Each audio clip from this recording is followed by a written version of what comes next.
High রে দুয়ারটা কি রম নে শুরু রয়েছে তাও একটা মানুষের চোখে দেখে না বুঝিও তো দুয়ারটা হুরা দেহে রে আমি হুতি দিয়ে হারি না। বউ তুমি না কি ডক করে দোয়ার হরতা চাও খারে খারে দোয়ার হরো।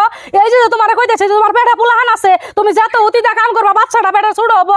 মা আন্নে কইলে কি হবো আমি হুতি দিয়ে তো দুয়ার হুরা হারি না বুঝি বাইতে হুয়া বইয়া খাই বুঝি একটু দুয়ারটা হুরা দেহে না। দেখছ বইয়ের কথা আমার মেয়ে বাইতে হইয়া বইয়া খাই সেই কথা তুমি কইবে না চাও নে আমার মেয়ে দোয়ার হরবো না আর আমার মেয়ে আইছে 3-4 দিন থাকবো আর তোমার এই ঘর দুয়ারের কাম করে দিব না আমার মেয়ে এবারে কি চাকর হইছে আমার মেয়ে জামাই বাড়ির কাম করে আহে এবারে তোমার কাম করে দিব এত কি চাকর পাইছাও। ও মা আমরা তো বাপের বাড়ি যাই আমাগো বাপের বাড়ি আছে ভাই বউ আছে আমরা যাই হুয়া বইয়া খাই না দুই এক খুরা কাম ভাই বোর হাতে কইরা দেই। কি হয়েছে ভাবি? কি আর হবো গেদি বউ আর কি কব আমি তি কই বয়ে দুয়ার হরবার কইতেছে তোমার তুমি বলে খালি হইয়া বইয়া খাও। মা ভাবি তো ঠিকই কইছে ভাবির এই সময় কষ্ট নড়াচড়া আর দিয়ার দামি হলে ভাবির একটু উপকার হয়। ভাবি কইছে খারাপ কই নাই তো আর ভাবি তাড়াতাড়ি দেন হলাটা আমি তো দিয়ার হরি আইনে ঘরে আরাম করুন গে।